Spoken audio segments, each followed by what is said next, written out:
Sorry. আমাকে কিছু বললেন? বললাম সরি, আপনার সাথে ওখানে মিসবিহেভ করাটা একদমই ঠিক হয়নি। ইটস ওকে, আমিও সরি। আমারও আপনার সাথে এভাবে ঝগড়া করা উচিত হয়নি।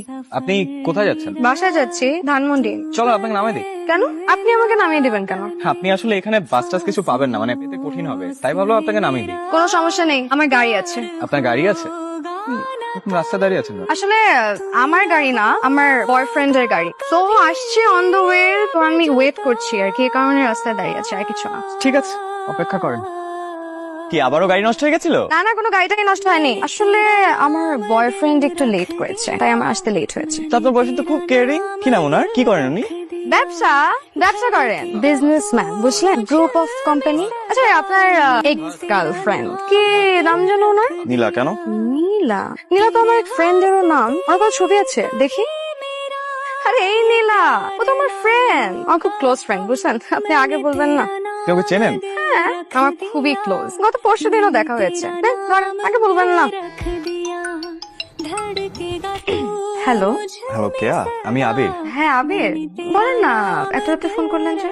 আপনি কি ঘুমিয়ে পড়েছিলেন? না না, ঘুমাইনি। আসলে এখন আমি আমার বয়ফ্রেন্ডের সাথে কথা বলি তো। আসলে আপনার কাছ থেকে একটা হেল্প দরকার। আপনি বলেছিলেন না নীলাকে চেনেন? নীলা? কোন নীলা? আরে আমার এক্স গার্লফ্রেন্ড।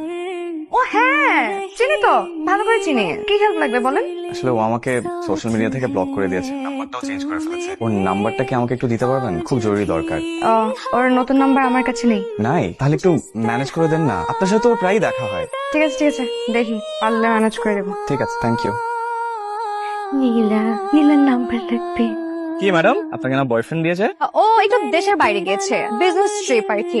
তো আপনি এখানে কি করেন? আপনার জন্য অপেক্ষা করছিলাম। আমার জন্য অপেক্ষা করছেন মানে? আপনি নীলার নাম্বার আমাকে দিবে বলেছিলেন না, কই নাম্বার দেন। এক্স এর নাম্বার দিয়ে কি করবেন? কথা বলবো, রাগ ভাঙাবো। নীলাকে এখনো অনেক ভালোবাসেন, তাই না? খুব, জানেন ওকে ছাড়া আমি রাতে ঘুমাতে পারি না, আমি কিছু খেতে পারি না। এত ভালোবাসেন, তাহলে ব্রেকআপ করলেন কেন? হঠাৎ একদিন দেখি ও আমার এক ক্লোজ বন্ধুর সাথে রিক্সা করে ঘুরছে। খোঁজ নিয়ে জানতে পারি যে শুধু আমার বন্ধুই না, ও অনেকের সাথে এরকম সম্পর্ক। আমি সন্দেহ করে আমার সাথে ব্রেকআপ করে। এরপর থেকে আসলে কাউকে বিশ্বাস করতে পারি। তারপর নীলাকে ভালোবাসেন? ভুল তো মানুষই করে, তাই না? তাই বলে তো সব শেষ না, ভুল শুধরে নেওয়া যায়। বাহ, আপনাকে বাইরে থেকে অনেক রাগী মনে হলেও ভেতরে ভেতরে কিন্তু আপনি মানুষটা খুব ভালো। এবার আপনার গল্প বলেন। আমার আবার কিসের গল্প? আমার কোনো গল্প নেই। তাহলে বয়ফ্রেন্ড নিয়ে বানিয়ে বানিয়ে গল্প কেন বলেন? আমি কোনো বানিয়ে বানিয়ে কথা বলিনি, আমার বয়ফ্রেন্ড আছে। না ম্যাডাম, নেই। আমি আপনাকে বললাম না আমি কাউকে বিশ্বাস করি না, আপনার ব্যাপারে খোঁজ নেওয়া হয়ে গেছে। পরিবারে গার্জিয়ান বলতে মা ছাড়া কেউ নেই, তার উপর একটার পর একটা বিয়ে ভেঙে যাচ্ছে। তার প্রতি সমাজের দৃষ্টিভঙ্গি একটু আলাদাই হয়, সবাই সুযোগ নেওয়ার চেষ্টা করে। আরে আপনি এখানে? আপনাকে নিতে আসছি। কেন? ঘটনা কি? আপনার আমাকে নীলার নাম্বার দেওয়ার কথা ছিল না, দিলেন তো আর না। দিব, কিন্তু আমার একটা শর্ত আছে। আপনি রোজ এভাবে আমাকে নিতে আসবেন এবং দিতে আসবেন। রাজি? ডিল। ডিল।